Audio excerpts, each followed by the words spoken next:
Hi, welcome to Leftover Books. Today we're going to read the editor's letter from the George magazine, the inaugural edition.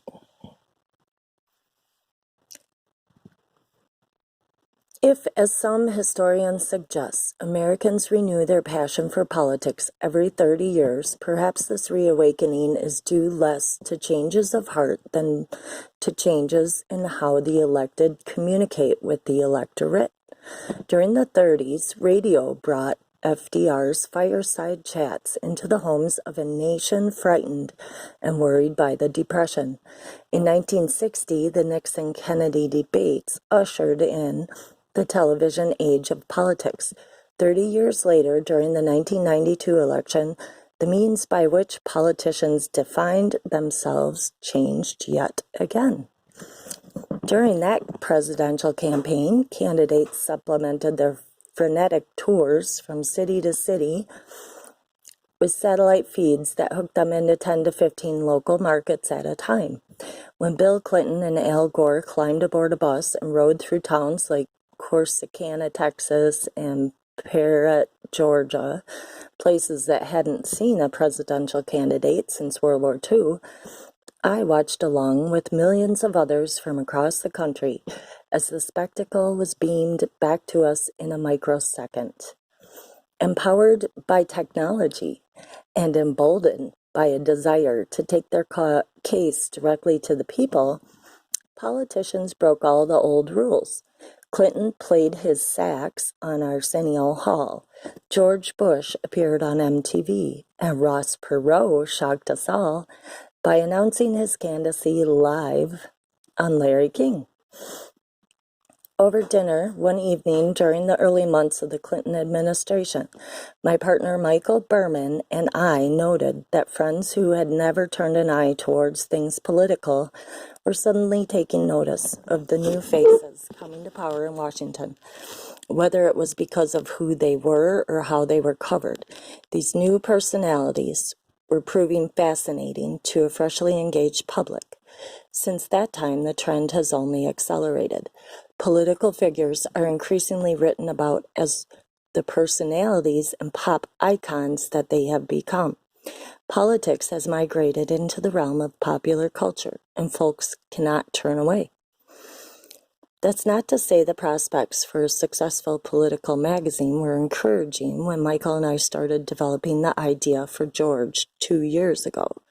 Despite what we perceived as a surge of interest in the personalities of politics, the public cynicism toward government itself was as pervasive as ever. A magazine devoted entirely to covering a system widely regarded as broken was a tough sell. But voters nevertheless seemed energized by their anger and eager to experiment with alternatives. And perhaps because we were publishing neophytes, we stuck with the idea, even after the instructor in our 2-day seminar called Starting Your Own Magazine told us, quote, "You can successfully launch a magazine in just about anything except for religion and politics." Fortunately, one company that knows a thing or two about publishing disagreed.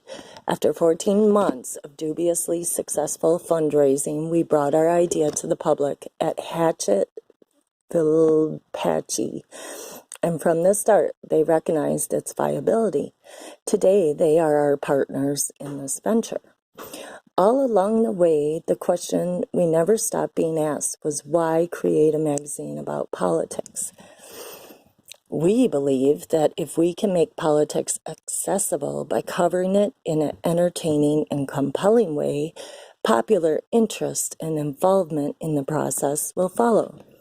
But calling George a political magazine isn't entirely accurate. Since we aim to be a breed apart from traditional political magazines, our coverage of politics won't be colored by any partisan perspective, not even mine. George is a lifestyle magazine. Okay.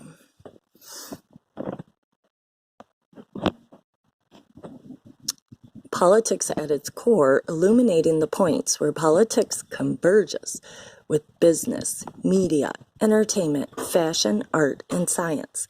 Whether it's violence in the movies or free speech on the internet, culture drives politics. The public arena is not a hothouse sealed off from general climate. It partakes of it, changes it, and is changed by it. Recognizing that interest inside Washington is thin beyond the Beltway, we will define politics extravagantly from the elected officials to media moguls to movie stars to ordinary citizens, and we will cover it exuberantly, showing the unexpected, meaningful, and whimsical ways that it affects your daily life. The fact that George is post-partisan doesn't mean that we don't have opinions. It just means that we don't believe that party affiliation is the only hook on which to hang one's political identity. With the recent poll showing that nearly 40% of all Americans no longer have any loyalty to an organized party, we suspect that Americans want to know more about the people who seek to govern and less about the correctness of their politics. When, quote, progressives find themselves defending the status quo and, quote, conservatives are advocating wholesale change, labels serve less to define than to obscure.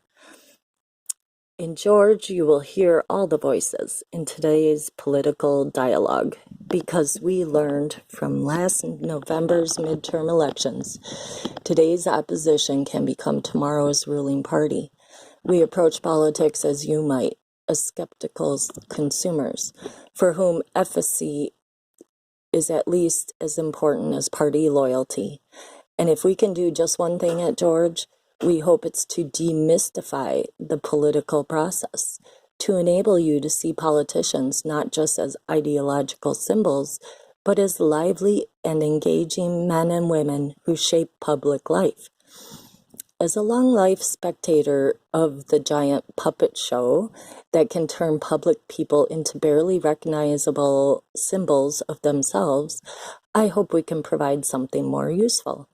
For those with more exotic tastes, George will be the first feature magazine to be launched simultaneously on newsstands and on the World Wide Web.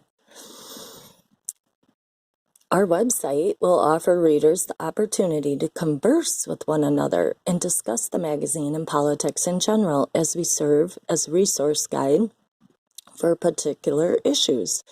As we develop our site, we hope to bring you more elaborate means of engaging in politics, including timely riffs from the campaign trail as the presidential race heats up.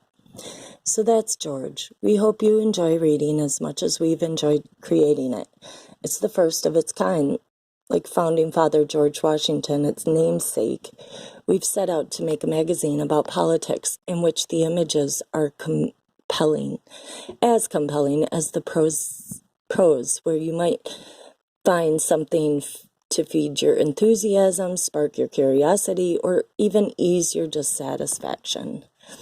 If we're doing it right or slipping off the mark, please let us know. Your input is critical. Our second issue will contain your feedback in our first yays and nays letter to the editor section, which you can reach by snail mail.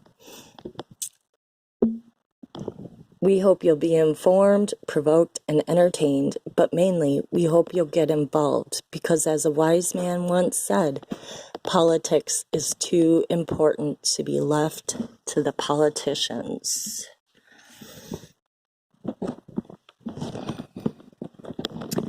So I think that was pretty interesting. I think that, that last quote there really says a lot. And I'm wondering who he's quoting there, if it wasn't his father. I also thought this was interesting, talking about technology.